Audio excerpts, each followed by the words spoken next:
Círculo de Poder, donde están los líderes de opinión. Círculo de Poder, donde están los líderes de opinión.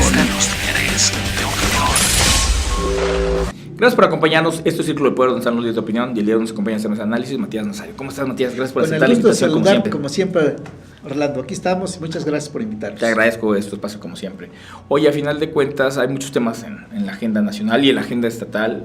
Muchísimos, se está reconfigurando el tema todo el tiempo, pero hay un asunto que se vuelve agenda para mucha gente, pese a que no lo quieran reconocer, y es el tema de la renovación del Partido Revolución Institucional. Al final de cuentas, a nivel nacional y se permea a nivel estatal, pues lo que pase con este partido icónico, que sí está muy debilitado, hay que reconocerlo como tal, pero que sigue todavía generando agenda a nivel nacional, por lo menos como oposición, pues llama mucho la atención, pero sobre todo el tema de cómo se tiene que reconfigurar al interior, los nuevos actores políticos, la renovación generacional, temas que nos quedan un poquito ambiguos y que por eso te invitaba para que nos ayudes un poquito a desmenuzar y entender, sobre todo, la semana pasada acaban de venirnos a visitar uno de los candidatos a su dirigencia nacional, José Narro, un priista destacado, una persona que en su momento ha sabido muy bien delimitar el tema político, incluso cuando fue rector de la universidad.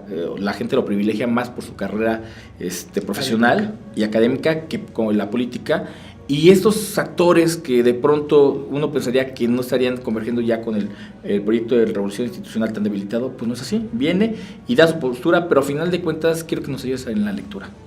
Muchas gracias, te agradezco esta oportunidad que me permites expresarme, sobre todo de una institución política importante donde he militado toda mi vida, pero creo que aquí lo importante es ver hacia dónde va el PRI.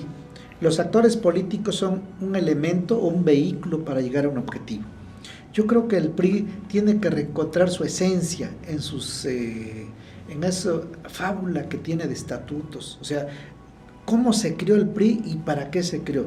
Yo creo que esas esencias se han perdido y hoy piensan más en la aspiración del poder que en la aspiración de servir. Y yo creo que en eso tendremos que valorar qué está ofreciendo cada uno de los participantes para dirigir el Partido Revolucionario Institucional. El doctor Narro, a mí en lo personal, creo que es una persona íntegra, con una gran capacidad, pero yo creo que su tiempo está en otra dimensión. Hay otros aspirantes, está el gobernador de Campeche, como todo mundo le decimos Alito, ¿sí? Creo que es un muchacho con mucho empuje.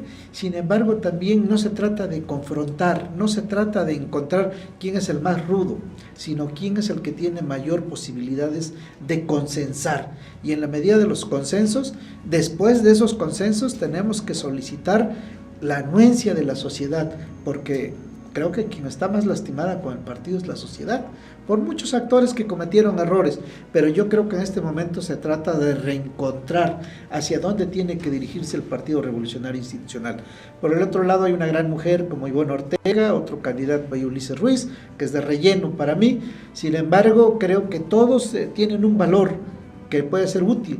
Lo importante es que por las ambiciones personales no vayan a romperle más la estructura o debilitar más las estructuras del partido. Hoy Matías decía Ulises Ruiz precisamente que no podía refundar un partido quien lo refundió, y la verdad se refiere directamente a algunos actores políticos que están y otros ya que ni siquiera están en el PRI, pero que son un lastre. ¿Cómo empezar a generar esta renovación generacional a final de cuentas? Y estoy hablando de una renovación real al interior del partido, porque lo más a lo que se ha aspirado durante todos estos años el PRI, hay que decirlo con toda claridad, es a los bebesaurios, que no era más que la continuidad del mismo régimen y muchas veces con los asesores de antaño atrás, entonces no cambiaba el asunto, y el partido, precisamente con todos estos vicios y con estos viciosos que han estado atrás, hay que decirlo como tal, lo tiene hoy en esa condición. ¿Cómo hacerle para cambiar eso? Es que ese es el tema, a ver, y te lo voy a poner con una claridad y una transparencia. Atrás de Alito, ¿quién está? Pepe Murat, que es un personaje, la verdad, bastante cuestionable. Atrás de Narro, ¿quién está?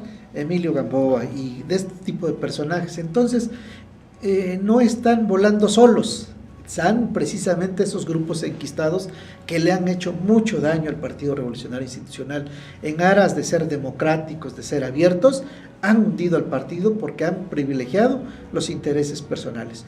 Yo creo que el PRI, para cambiar, se necesita renovar, y para renovarse se necesita actualizar con gente y sangre fresca, jóvenes, mujeres, que tengan una actitud positiva, pero sobre todo un compromiso con la sociedad, con México. Te voy a meter en camisa de 11 varas. En los candidatos que hay el día de hoy, ¿ves alguno que tenga ese perfil real? Porque a final de cuentas, yo empiezo a escuchar y la mayoría de los actores que están en la mesa, pues ya son actores de mucho tiempo. Sí. Independientemente, no voy a cuestionar en este momento sus trayectorias, sino simplemente la continuidad en el proyecto. Entonces yo no veo como que hay una transición generacional, que yo creo que es lo que requiere ahorita la sociedad para empezar a ver algo diferente.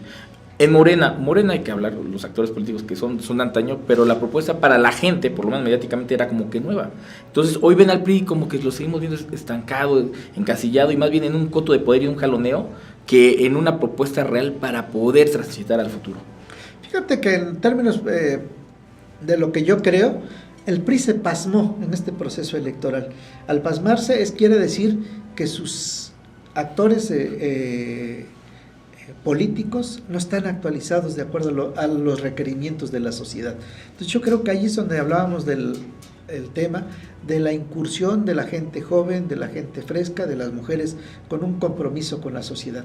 Y creo que en este momento, más que decir si hay o no oportunidades, ese es el camino. Y aquellos que tienen la aspiración de dirigir el partido tienen que encontrar esa ruta para buscarle una salida política en beneficio de la sociedad. Yo creo que en este momento la sociedad pensó en Morena como una alternativa porque no tenía salidas, sí, claro. Pero Morena está llena de priistas también en ese sentido, ¿no? Entonces, aquí lo importante es ver qué encontramos para la sociedad, no dónde se desperdigaron los actores políticos que son los mismos de hace 40 o 50 años.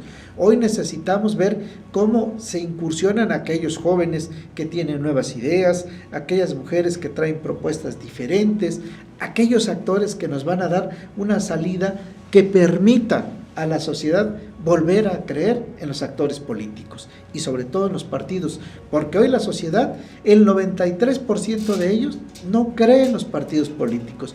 Por eso la gran cantidad de aspiraciones a nuevas organizaciones con la finalidad de encontrar una nueva ruta, de encontrar una nueva salida, pero sobre todo de encontrar nuevas oportunidades. Hay un tema, bien lo has dicho, la gente no cree en los partidos políticos, pero vivimos una democracia de partidocracia. A final de cuentas, las candidaturas independientes hoy en día son una cortina de humo. Realmente las condiciones no son equitativas, es casi imposible ser candidato independiente y ganar. En Morelos nada más Coatlán es el único caso de presidente municipal que logró ganar. Y entonces, y hay que decirlo, yo le doy mérito como independiente, pero no hubo candidato de Morena, por ejemplo. Así es. Entonces, porque el voto de castigo fue muy grande. Tropicalizándolo, a final de cuentas a nivel nacional lo que pase va a permear en el estado, bueno, en el país y en el estado, y en Morelos de pronto vemos un partido de revolución institucional pues desaparecido. De pronto los líderes los buscamos, decimos qué están haciendo, dónde están. Muchos están incluso ocupándose en otras actividades, otros como esperando el tiempo, pero la gente dice, bueno, ¿qué tanto esperas, no? Y el PRI tiene que renovarse o desaparecer, porque al final de cuentas se hablaba de una renovación, incluso se hablaba de cambiarle el nombre, pero al final de cuentas el tema no es estético, es estructural, y es lo que se requiere. Y en Morelos hoy vemos un PRI desaparecido realmente. La verdad es que yo creo que hoy, cuando el PRI debe asomar la cara y ver exactamente y vivir y señalar los problemas que se están viviendo en los municipios, en el gobierno estatal, en el gobierno federal, no existe, porque pues han sido señalados en otras circunstancias que les lastima y que hoy no pueden salir casi a la luz pública porque son cuestionados.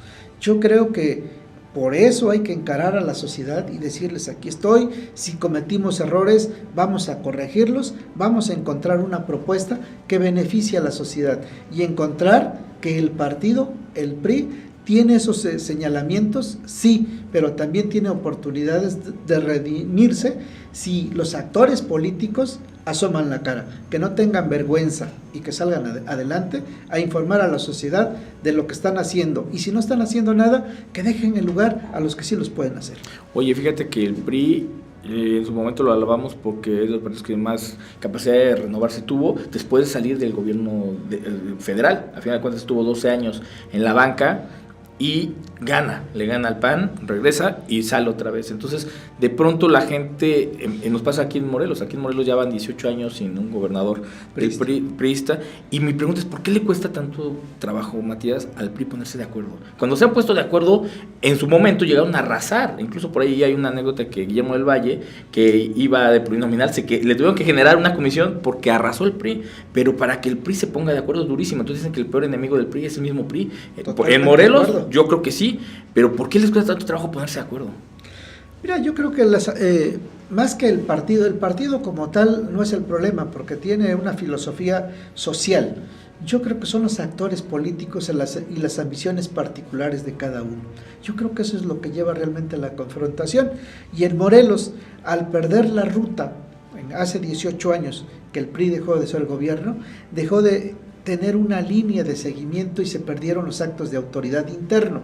Y eso ha propiciado que cada quien busque sus beneficios particulares, porque por desgracia hay muchos priistas que se alían con los otros actores políticos de otros partidos o de otros gobiernos y tienen beneficios particulares. Y eso benefician más, o esos cuidan más esos elementos particulares que realmente ver un concepto general de un partido fuerte y homogéneo. Fíjate que en el Radio Pasillo ya está el mito de la realidad, que habrá que fundamentarse. Mucha gente dice que precisamente estas elecciones le fue muy mal al PRI, por lo menos en el estado, porque los priistas se terminaron aliando con otros partidos políticos, a la falta de convicción del proyecto que había. No digo si el candidato era bueno o malo, si Jorge Media era bueno o malo, no estoy tocando ese tema, estoy tocando que no están convencidos con el proyecto. Y al final de cuentas eso terminó debilitando terriblemente al PRI, ¿no? Una plurinominal en el Congreso, que por ejemplo Rosalina, y no la de mérito, tiene mucha capacidad, pero es una sola, es un solo representante, que realmente en sí mismo nada más es un voto mediático, ¿no? Y de postura. Entonces de pronto le cuesta mucho al PRI mantener sus liderazgos, porque parece que al final de cuentas preponderan el beneficio personal que el colectivo. Exactamente, y bueno, una prueba de eso es esa gran realidad. Es una vergüenza que un candidato a gobernador haya tenido menos de 50,000 votos, ¿no? Cuando el candidato a senador tuvo 190,000 votos. Eso habla precisamente del rechazo social hacia ciertas cosas, hacia ciertos compromisos que adquieren. Entonces yo creo que aquí se tienen que romper esos paradigmas y tenemos que encontrar cómo buscar esa ruta de unidad dentro del PRI. Pero para encontrar esa ruta se tiene que generar un nuevo PRI, con nuevos actores, con nuevas propuestas y sobre todo con una verticalidad hacia los objetivos que queremos para la sociedad de Morelos. Redondeando este tema, ¿hacia dónde debe transitar el PRI a nivel nacional y el PRI a nivel local para volver a ser representatividad para la sociedad? Porque hoy no hay una representatividad, el voto lo dice claramente y al final de cuentas hoy vemos al PRI en Morelos extraviado. Así. Yo estoy totalmente de acuerdo. Yo creo que los actores que han estado en el PRI en este momento tienen que dejarle el paso a las nuevas generaciones y esas nuevas generaciones actuar con verticalidad y estar al lado de la sociedad. Tema complicado, le daremos seguimiento, pero hay otro tema que no quiero dejar pasar, por eso lo redondeé. Este tema le daremos puntual seguimiento y el tiempo le dará la razón no al PRI y a los priistas, porque al final y a los actores. Exactamente. Pero hay otro tema que la última vez que estuviste aquí estábamos dándole vueltas y es inevitable no analizar, que es el tema del Congreso. Sigue dando mucho que hablar. Matías, hace un par de días se revocan el tema de las pensiones doradas, es la cuarta iniciativa que están trascendiendo después de 6 meses, no hay ombudsman todavía, no se ha impuesto porque dicen que está jaloneando. O sea, realmente, si hablamos de extravío en el PRI, no, pues en el Congreso está peor, porque parece que están ahí nada más gestando favores y cotos de poder, ¿no? ¿Tú cómo lo percibes? Mira, yo creo que en este momento el Congreso tiene que actuar con una gran responsabilidad. Cuando yo vi el tema de las pensiones doradas, yo en lo particular les reconozco ese gran esfuerzo que están realizando. Sin embargo, esas pensiones doradas que ellos ya rechazaron, tienen que estar soportadas legalmente. No se vayan a prestar a un juego sucio y de cochupos, que yo creo que tienen la dignidad suficiente como para no entrar en eso. Pero esperemos a consolidar esa información al respecto. Entonces creo que hay un nicho de oportunidad de poder ver hacia adelante. Si logran ese elemento, con esa misma oportunidad tendrán de ponerse de acuerdo para elegir a una persona que dirija el tema de los derechos humanos. De igual manera será el tema de la auditoría, pero tienen que transitar pensando siempre en la objetividad para cómo beneficiar a la sociedad morelense y que el Congreso es una parte fundamental para que estos temas caminen oportunamente. Y hablando de transparentar, Morelos es el Congreso de Morelos es el segundo Congreso con más opacidad en todo el país, desde que viene arrastrando los de la 53ª. Sí. Pero esperábamos que en la cuarta pues se renovara todo ese asunto, el tema de las auditorías, y no ha pasado gran cosa realmente. Apenas acaban de pretender fincar responsabilidades a un par de actores políticos de la pasada legislatura, que todavía estamos en el tema en vivo, y entonces de pronto se ve que es un tema más mediático y están más ocupados en una agenda personal y ya no puedo decir si partidista porque queda ambiguo, a una agenda social, que es lo que la gente... Hoy Morena arrasó con la coalición Juntos Haremos por un voto de castigo y una esperanza. Y hoy en día yo creo que el mayor rezago que se ha dado en ese Congreso es precisamente por la coalición Juntos Haremos Historia, que entrando se fracturó, se rompió, dijeron que era nada más un ejercicio aritmético para ganar las elecciones, y hoy nos vemos también sin rumbo en el legislativo, y por ende pues, la sociedad nos vemos sin una representatividad real, complicadísima.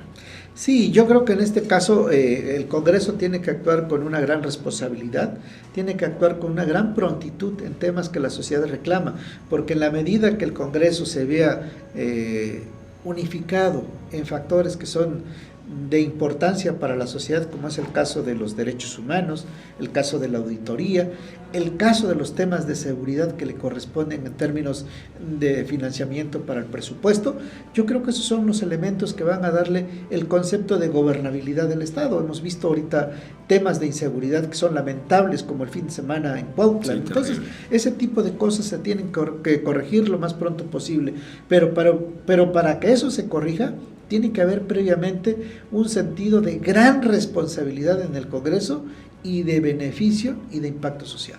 Por último, tú que le sabes un poquito al tema legislativo, ¿cómo ser oposición responsable? ¿Cómo generar y poner una agenda cuando tienes nada más un diputado plurinominal? Pero que además yo eso no lo hago como peyorativo. En su momento recuerdo cuando estaba todavía Adrián Rivera y algunos otros priistas, eran 3 priistas contra todos, panistas, perdón, contra todos, pero ponían agenda y se sentaban y los escuchaban a ellos más que a todos los bloques, ¿no? Entonces de pronto, hoy vemos todos apagados, todo, como que falta liderazgo, como que cada quien, pues hago mi chamba y hasta ahí va, y la sociedad es lo que hoy da un golpe en la mesa diciendo, oye, ¿dónde están mis representantes? ¿Dónde está la gente que se supone que iba a venir a cambiar el asunto? Y sobre todo la apatía, la falta de compromiso. O sea, yo creo que no necesitas tener un G14 como el que se está gestando ahorita, a lo mejor sí para que transiten, no hay que ser ingenuos, pero por lo menos para poner agenda, para denunciar, para empezar a generar la inercia mediática que parece que hoy en día solo los diputados sí se mueven. Fíjate que en esta circunstancia yo creo que en primer lugar la cuarta transformación y los diputados que emanen de ello nos quedan mucho a deber en este momento, y yo creo que ellos tienen que marcar la pauta porque ellos fueron electos precisamente como un rechazo a los demás. Sí. Entonces ahí tienen una gran responsabilidad, que han quedado lejos de esa gran realidad. Entonces ellos tendrían que encabezar y citar temas de agenda, pero yo creo que los demás diputados tendrían que ponerse en sintonía en ese orden, ¿no? Y por supuesto el gobierno del Estado, el Poder Ejecutivo, tendría que estar coadyuvando y buscando la forma como los 3 poderes caminan en un solo objetivo, la seguridad y el desarrollo de Morelos. Al final de cuentas son temas que dan mucho que hablar. Te agradezco como siempre la puntualidad, la frontalidad de los temas, y te pido que posteriormente nos vengas a ayudar a entender cómo se va gestando la vida política al interior del Partido de Revolución Institucional y del Estado, que al final de cuentas tú estás todo el tiempo pulsando el tema político, lo estamos viviendo como morelenses, y al final de cuentas de nuestra trinchera hay que hacer algo y hay que proponer, no solamente denostar, ¿no?